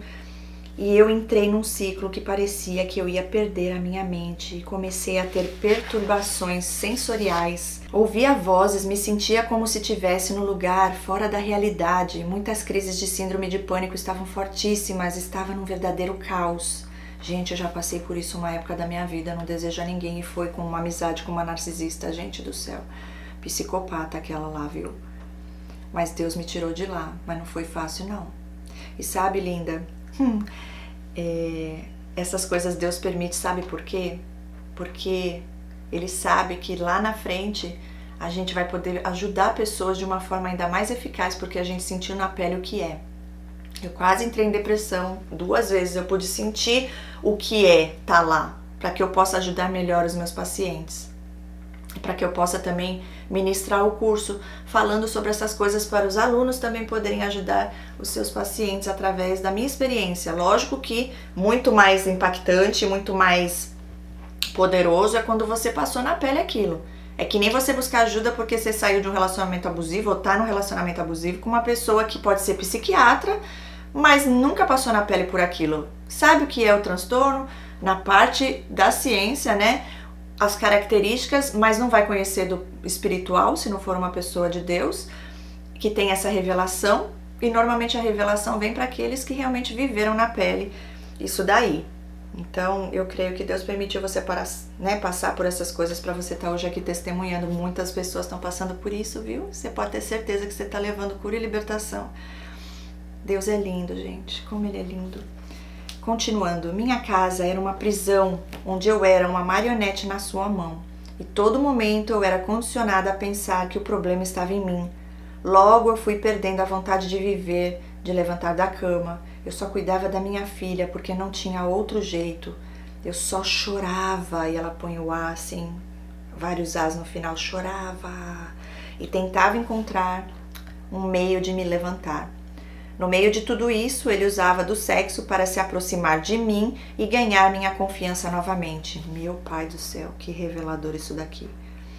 Ele me atraía para o sexo mesmo acabando com o meu emocional. A forma que ele me tocava, me acariciava, parecia que ele me amava, que me desejava. Não era um sexo violento, era romântico, muito demorado, e ele gastava todo o tempo dele ali se dedicando a mim para me dar prazer, para que eu chegasse ao orgasmo naquela explosão de prazer, para que assim então eu esquecesse dos abusos e ele me deixava viciada naquele sexo maravilhoso e queria mais e mais, sempre mais, e eu fui me acostumando com a dor, com os choros, com as humilhações. Gente, é desse jeito, meu pai do céu. Como é libertador o teu relato, gente, quanta coisa está sendo revelada aqui. Meu pai, eu tô de boca aberta. Meu pai, não sei o que dizer, de tão poderoso que está sendo isso. Obrigada, Senhor, por trazer aqui ao canal, através da sua vida, esse relato. Depois ele voltava a me castigar, me dava tratamento de silêncio de sexo e eu totalmente viciada nele. Ele não queria de forma alguma, dizia que estava cansado, que estava sem cabeça, seco, frio, ficava na TV até tarde e eu dormia sozinha.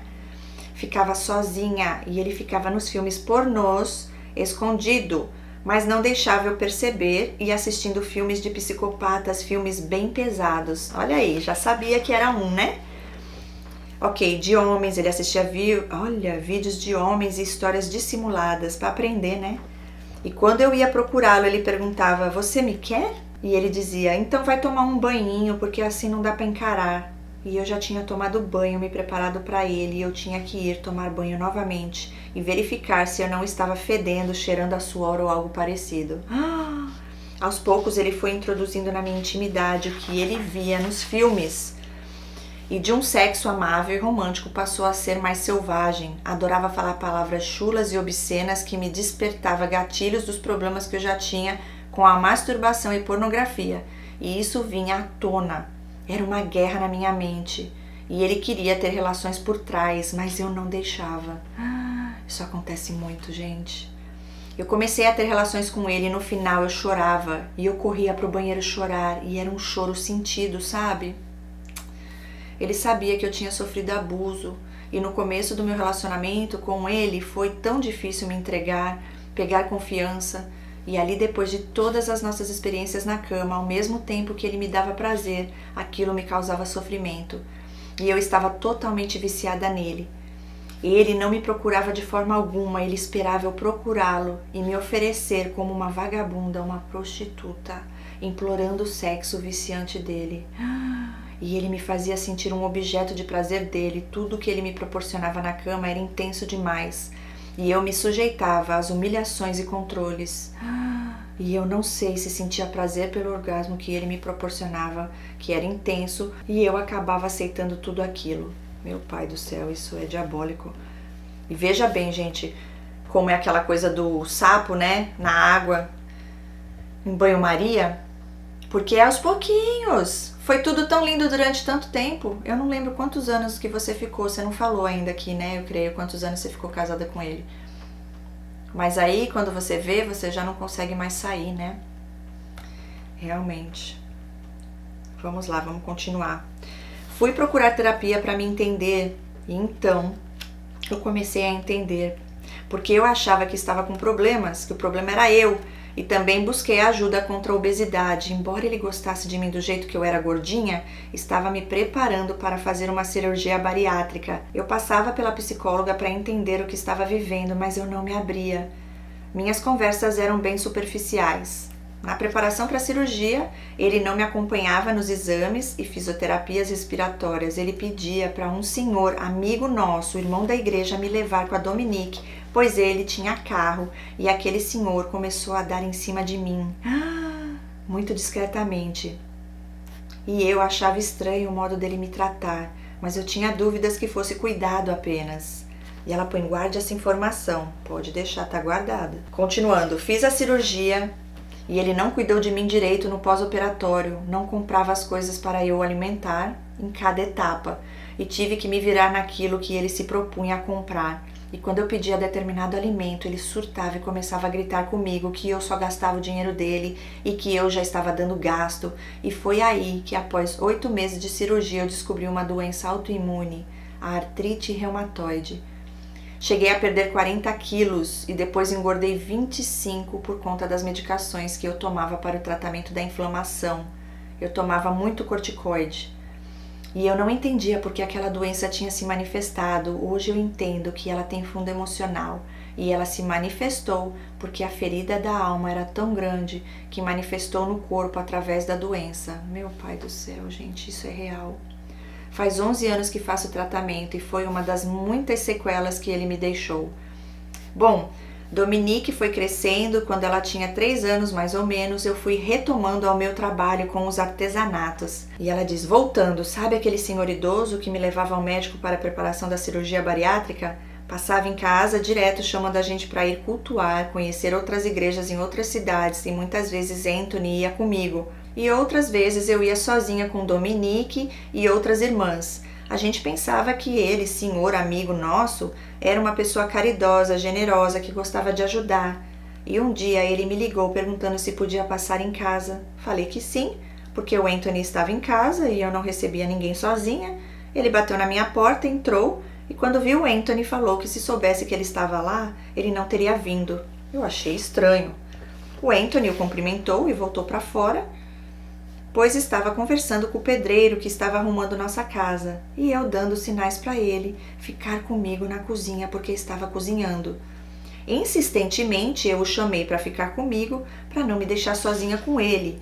O senhor era uma pessoa querida que frequentava nossa casa e naquela ocasião separei um pouco um nhoque e umas bolachinhas caseiras que tinha feito e dei para ele levar. Eu o considerava como um pai, um avô para mim, e ele todo desconcertado sem eu esperar. Me puxou, deu um beijo no meu rosto e me abraçou me apertando, meu pai do céu. Tentando esfregar seu peito nos meus seios. Foi muito rápido e empurrei e perguntei: o que é isso? Fiquei brava. E o Anthony lá fora nem aí. O senhor correu para o banheiro, não tinha entendido nada. Ao sair, ele me disse: estou de pau duro. Meu Deus do céu, não tô acreditando nisso, gente. Estou de pau duro por sua causa. Preciso ir embora porque o Anthony não pode ver isso. E eu chamando o Anthony e ele me ignorando. O senhor saiu sem se despedir e eu pedindo pro Anthony entrar na cozinha urgente. E ele com aquela cara de má vontade. Daí falei: aconteceu isso, isso e isso. Como uma pessoa sendo homem chega aqui e você deixa a sua esposa sozinha? Ele nem ligou pelo que aconteceu e disse pra mim que não podia fazer nada. Ah, não dá, é um energúmero, né? Eu não acredito, nem sei se existe essa palavra, gente, mas acho que existe. É o que veio aqui. Olha isso! Disse que não podia fazer nada e que eu queria que ele fosse atrás desse homem para dar uma surra nele. Tipo assim, ele é um senhor. Falou para eu deixar pra lá e eu me senti tão mal, mas tão mal, e ele não me protegeu. Ele não teve uma atitude e ainda o senhor me ligou 5 minutos depois para sair de casa pedindo para o Anthony ir socorrê-lo, que ele estava passando mal. Gente, eu não tô acreditando. Já provavelmente na cabeça dele, demoníaca, né? Ele deve ter falado: se ela falar alguma coisa de mim pra ele, né? Eu já finjo que tá passando mal, já invento uma outra história.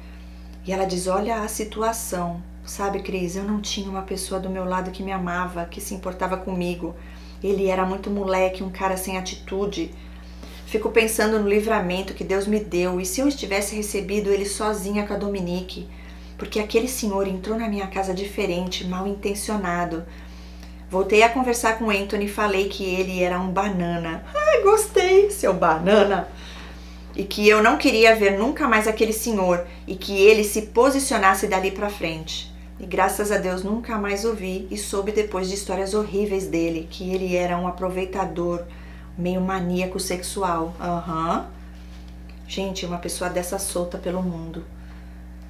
Bora continuar então. Sim, vamos respirar fundo, gente, que o negócio é forte.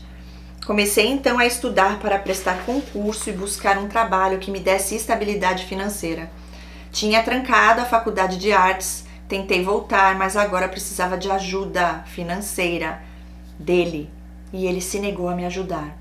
Ele me via estudando e duvidava da minha capacidade, falava que eu sempre iria depender dele. Para que eu queria um trabalho se eu já tinha o meu? E que eu tinha pedido filho para Deus e agora a menina ia ficar largada e que nem adiantava eu querer deixar a Dominique com a minha mãe, que ele não iria deixar e blá blá blá. Não liguei e fiquei firme no meu propósito, até porque eu queria esfregar na cara dele que eu era capaz sim e que eu conseguiria passar na prova, porque não aguentava mais depender dele financeiramente. Fiz prova, eram 50 vagas, me classifiquei entre as 50 e logo me chamaram. Glória a Deus, yes! Meu medo de não passar nos exames médicos eram muitos e devido à minha doença, mas Deus foi tão bom que fui aprovada, fui admitida. E ela fala ele e põe 3, 4 pontos de interrogação. Subestimou minha inteligência, me deu os parabéns xoxo. E eu comemorando a minha liberdade financeira, como eu fiquei grata a Deus por essa oportunidade. Não sabia como eu ia trabalhar porque eu tinha muitas dores. Fui na fé e na coragem e como eu trabalhava com crianças, ia ser muito puxado. Mas encarei o desafio. Como ele não queria que a Dominique ficasse com a minha mãe ou com outras pessoas, coloquei ela numa escolinha particular integral. Uau! Ele queria que eu pagasse sozinha e falei que não. Então dividimos os custos da escola. Muito bem, gostei, se posicionou. O período que fui trabalhando lá foi um período de descanso. O trabalho me ajudou muito. A minha luz voltou. A minha vivacidade retornou porque eu estava fazendo algo que eu amava. A escola era meu porto seguro, o céu. Porque quando eu estava em casa, quando eu voltava para casa, era um inferno. Como estava trabalhando fixo, iniciei uma nova faculdade, porém à distância. E embalei nos estudos e fui tentando viver a minha vida, porém os abusos continuavam cada vez mais pesados. E agora minha filha presenciando tudo. Tentava protegê-la de toda forma, mas ele não a respeitava. Muitas vezes eu ia dormir com a minha filha no quarto dela porque ela tinha muito medo. Sempre estava em alerta, esperando algo acontecer. Minha filha ficava assustada com o jeito dele, sempre muito reprimida, ficava pelos cantos. e preferia brincar sozinha para não nos incomodar. Ai, gente, isso é o que mais dói, né? Ela procurava o pai na sala, querendo atenção, e ele já assistindo algum filme. Quantas vezes ouvia da cozinha ele gritando com ela e me chamando: tira ela daqui, eu quero assistir meu filme em paz. Entre um filme e outro, ele corria pro quarto dela, beijava, abraçava, e ele dava todo o carinho e atenção para ela e fazia de propósito para me afetar de alguma forma. Muitas vezes estava cozinhando ou no ateliê fazendo crochê e ele, ao invés de me chamar para ficar com ele, ele chamava a minha filha para deitar no colchão debaixo da coberta agarradinho. Eu corria lá e não deixava porque eu acabava achando estranho ele pedir para ela ficar deitada com ele. Exatamente, que cara esquisito, gente, meu pai do céu. Eu falava pra ele que ele tinha que me chamar e não ela, e que ele podia muito bem parar de assistir e ter um momento com ela pra brincar com ela, pra levar no parquinho, sei lá. Mas chamar a menina pra assistir filme com ele era cada coisa que ele assistia e eu não deixava. Muito bem. Gente, que luta, hein? Eu via aquilo e me dava raiva porque eu queria o carinho dele e ele dava carinho pra minha filha, pra me atingir. Exatamente. E quando é com os bichinhos de estimação? Aí que eu falo, né? Aí muitas vezes a gente fala assim, eles só dão o que eles têm, eles nunca tiveram amor, nunca tiveram carinho. Aí você vê fazendo um carinho daqueles no gatinho, no cachorrinho. Eu falo, mas se ele sabe fazer assim num animal, por que vai ser diferente fazer numa pessoa? Então não é porque não sabem, é porque não querem. E aí fazem isso mesmo, usam os filhos para triangular, usam os animaizinhos também para fazer isso, para provocar você. Que aí você se sente ainda menos, né? Mas Deus é mais. Ok, ela diz que a essa altura da relação, Cris, eu o amava tanto, mas tanto, que ele não estava nem aí pra mim. Isso não é amor, você estava totalmente dependente, vínculo traumático. Não é amor nem aqui nem na China, porque na verdade você nem tinha amor próprio ainda, nem sabia o que era isso. E aí ela fala assim, Cris, eu vou dormir porque o cansaço bateu, mas amanhã eu volto. E ela diz, já são quase 2 da manhã, dia 19 de março de 2024. Agora ela diz sobre a parte com o título poliartrite crônica, e ela põe entre parênteses artrite reumatoide. Vou falar um pouco dessa doença autoimune. A artrite reumatoide, o meu CID, na verdade, é poliartrite crônica, porque a inflamação comete mais de 4 articulações ou mais ao mesmo tempo. Cris, eu já ouvi relatos que sobreviventes desenvolveram a AR, fibromialgia, doença de Crohn e outras por causa de abusos sofridos por narcisistas. E eu não imaginava acontecer comigo, porque sempre fui uma pessoa saudável. Mesmo obesa, a minha maior luta hoje é contra essa doença, que me limita muito. Mas eu sigo a minha vida na esperança de que um dia Deus me liberte por completo. A artrite é uma doença autoimune onde as próprias células do nosso corpo, onde deviam nos proteger, nos ataca. No caso, as articulações causando inflamações. Sinto dores terríveis, onde comprometem minha mobilidade para caminhar e para fazer tarefas simples do dia a dia, como escovar os dentes, escrever, pegar um copo, abrir uma torneira e etc. Meu Deus.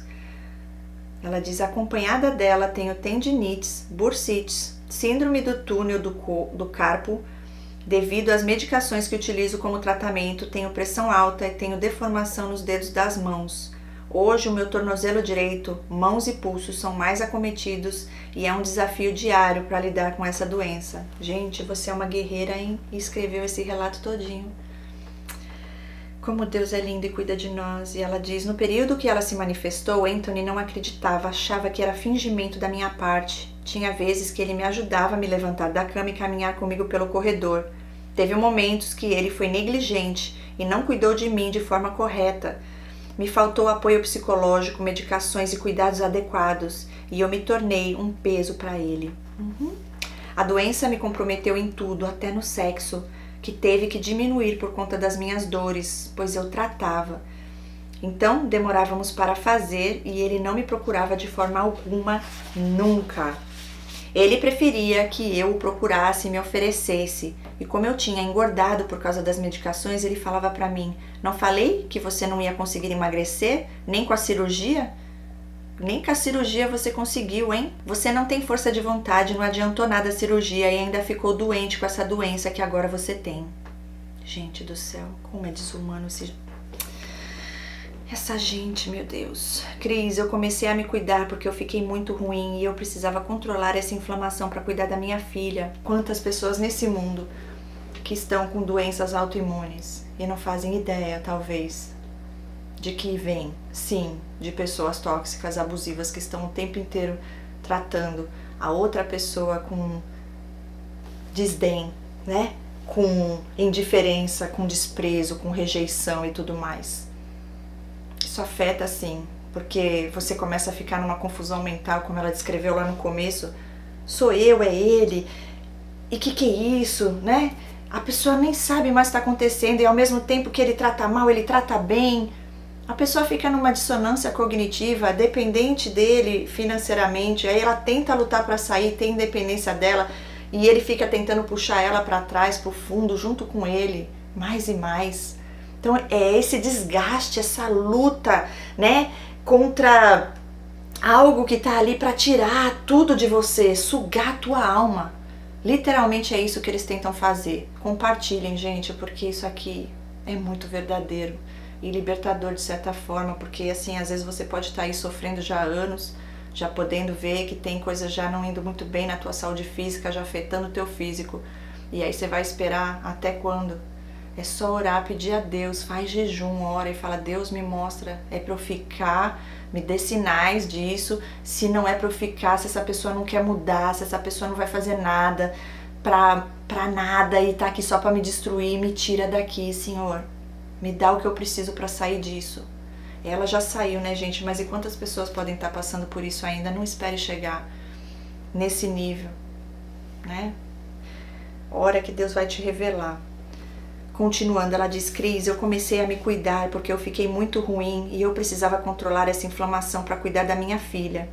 No início ele até deu uma força, mas a minha caminhada e luta contra essa doença foi sozinha mesmo. Graças a Deus, naquela época eu tinha convênio, então eu podia recorrer aos suportes que eu tinha direito. A reumatologista me orientou a fazer psicoterapia, infiltrações, fisioterapias e hidroginástica para ajudar na mobilidade e fortalecimento das articulações afetadas e para controlar o peso com alguma atividade devido ao uso de corticoide. Então comecei a fazer o tratamento, me matriculei numa academia e comecei a hidroginástica. No momento mais vulnerável meu, descobri uma traição, e ela põe entre parênteses, primeiro descarte. E isso me abalou demais, Cris. Vou contar. Ela diz, ele se envolveu com uma moça de 20 anos do trabalho. Até então eu não havia percebido nada, porque como ele já me tratava mal mesmo, então isso o ajudou de certa forma me despistar. Mas, querendo ou não, a gente como esposa, como mulher, percebemos que tem algo errado, e ele muito inteligente. Só que não. E ela põe entre parênteses, burro mesmo. Você é demais. Começou a ficar bonzinho demais. Daí fiquei com uma pulga atrás da orelha. Tudo que eu pedia fazia, muito gentil e disposto a fazer as coisas, comprava coisas para comer, para agradar e etc, e etc. Gente, aqui um detalhe. É isso aí. São sinais. Eu digo que eles mesmos se entregam, né? Eles mesmos se entregam. Eu lembro de algumas situações, comigo foi assim, ó. Quando eu falava desse transtorno, eu nem sabia que eram mais um, mais outra. E aí eles mudavam, porque pensava, nossa, preciso fazer algo antes que ela ache que eu também sou, porque é só questão de tempo. Se ela já tem a revelação de Deus, ela vai descobrir de mim rapidinho. Então eles começam a tentar fazer de tudo, só que a mudança é tão drástica, porque é fingimento, né? Que você fala, gente, que estranho, essa pessoa não é a pessoa que eu conheci. Aí você fala, tá. Exatamente, se entregam. Acham que são os espertos, mas ela diz aqui, é burro mesmo. E aí ela diz, eu tenho um amigo de infância que não via há mais de 14 anos e queria visitá-lo. Pedi pra ele que fôssemos um dia lá e ele só me enrolava. Então falei a ele que como ele não demonstrou interesse de ir comigo, eu iria com a Dominique. E ele disse que tudo bem. E ela fala, 3, 4 interrogações. Tudo bem? Como assim? Ele falou que iria para as atividades na empresa 2 dias específicos por conta do final de ano. e que eu, se quisesse ficar uma semana lá, poderia. Meu pai, e que ele iria visitar o pai dele. Não desconfiei de nada, porque ele já estava acostumado a me deixar em casa e viajar sozinho para visitar os parentes. Ele não fazia mais questão de me levar. Eu até queria ir junto, mas ele não me levava. Fiquei em alerta, e ela diz, e fui acompanhando o comportamento dele durante a semana. No início da semana, ele se antecipou, me falando que na sexta-feira iria treinar com um amigo da academia. Um mês antes, mais ou menos, ele começou a treinar de vez em quando. Daí ele falou isso para eu não desconfiar de nada, para eu achar que ele iria treinar mesmo. Chegou sexta-feira, ele chegou do trabalho, tomou um banho, pegou a mochila, me beijou todo carinhoso e disse, estou indo, não se preocupe, pois não tenho hora para voltar. Quando ouvi isso, ela põe entre aspas, não tenho hora para voltar, eu o confrontei, como assim não tem hora para voltar para casa? Ele argumentou que a academia era em outra cidade e que os treinos lá costumavam ser demorados. Por esse motivo ele me falou isso. Então saiu e eu me recordei de um dia que eu peguei no sono horas antes do horário que eu costumava dormir e acordei assim do nada e fui procurá-lo. Ele estava no computador. Cheguei devagarinho e eu peguei conversando com alguém. Como estava meio sonolenta ainda, ele fechou logo a tela e eu não pude ver. Me parecia que ele estava falando com alguma mulher, mas não tive certeza, e daí perguntei com quem ele estava falando e disse que com uma colega da academia lá da cidade do pai dele, que não estava falando nada demais e que era sobre treinos. Treino, aquele treino que faz na cama, né, na hora do ato. E daí já me puxou para dormir e ele pensou que eu ia esquecer disso. Você é sábia. Aproveitei que ele tinha saído, entrei no computador, no Face, e ele havia trocado a senha. Olha, porque a gente tinha a liberdade de entrar na conta um do outro, assim como nossos e-mails. Não escondíamos nada. Mexi, consegui entrar e mudar a senha. E ali no Messenger acabei descobrindo uma conversa com essa moça do trabalho. Olha isso, ela disse que ela tinha 20 anos. Ele aproveitava para se encontrar com ela enquanto eu estava na hidroginástica e num desses encontros a minha filha estava junto e ele teve a coragem de colocar essa moça dentro do nosso carro. Esperaram a Dominique dormir para poderem se curtir. Não sei o que rolou ali, mas nas trocas de conversas ele falava sobre esse dia que ficaram juntos e que ficou com medo da Dominique atrapalhar eles e se ela atrapalhasse ele iria colocar minha filha dentro do porta-malas. Meu pai do céu, eu não tô acreditando. Cris, que crueldade, ele não respeitou a presença da minha filha ali no nosso carro. As conversas insinuavam que estavam combinando de se encontrar para transarem. Por isso ele queria que eu ficasse uma semana na casa do meu amigo. Com certeza ele iria trazer a moça para minha casa e ficar com ela aqui. Cris, eu perdi o chão e eu fiquei transtornada na hora e eu falei, mentiroso, canalha, vagabundo, ele não foi treinar, ele foi se encontrar com ela. O que eu fiz? Entrei em contato com a minha irmã, que veio em casa imediatamente porque eu estava fora de mim. Mostrei para ela a conversa e ela muito calma porque ela é psicóloga, Cris. Me perguntou o que eu queria fazer a respeito daquilo, nem soube o que responder. Expliquei toda a situação e falei que no desespero eu pedi para o meu pai vir me buscar e que iria ficar na casa dele e que ele estava vindo. Meu pai chegou, mostrei para ele a conversa, um silêncio. Ninguém se atreveu a dizer nada. Peguei a Dominique e fui para a casa do meu pai, dormir lá. Entrei no computador dele, conectei novamente na conta do Face e vi que a moça estava online. Entrei e me passei por ele e fui conversando com ela. Ela pensando que era ele, falando, nossa, como você chegou rápido na sua casa. E eu tentando me manter calma. Realmente ele estava com ela. E daí não aguentei, me identifiquei e comecei a xingá-la. E ela negando que nunca tinha saído com ele e que não tinha nada com ele, que chegou a flertar sim, mas não ficaram juntos. Como não, Cris? Daí não demorou muito tempo, ela me bloqueou e o Anthony me ligou para perguntar onde eu estava. Falei que estava na minha mãe e que ia dormir lá e que amanhã tinha reunião na escola da Dominique e ele iria trabalhar e que à tarde conversaríamos. E ele me pedindo para voltar para casa e falei, não vou voltar. Amanhã a gente conversa. E ele se fazendo de tonto, que não sabia de nada. No outro dia, Cris, voltei para casa sozinha, sem a Dominique. Esperei ele chegar do serviço, liguei o computador, mostrei a conversa e pedi para ele se explicar. E ele falou que não era nada que eu estava pensando e que era apenas uma amiga. Cris, eu voei pra cima dele, a tapas e socos, e eu fiquei tão revoltada e falei assim: por que você fez isso comigo? Que motivo eu dei a você pra me trair? Eu amo você e você, o que sente por mim? Pra jogar o nosso casamento no lixo. Pegue suas coisas e vá embora, sai da minha frente, porque eu não me responderei por mim. Te faltou alguma coisa? Alguma vez eu neguei alguma coisa pra você? Foi por causa de sexo? E ele olhou bem sádico pra mim e disse: e se for? Guardei aquilo, pedi o divórcio. E ele não aceitou. Com toda a cara de pau dele, disse que não havia feito nada, que foi apenas uma conversa. E ela diz: como? E põe 2 pontos de interrogação. Eu tinha provas que ele me traiu. É assim mesmo. Ele ficou ali, não foi embora e eu endoidei, fui pra cima dele, já era noite e falei: então foi por sexo. Eu não fui suficiente pra você, então vamos ver se eu sou tão ruim na cama assim. E a gente transou a noite toda e eu terminava e iniciava tudo outra vez.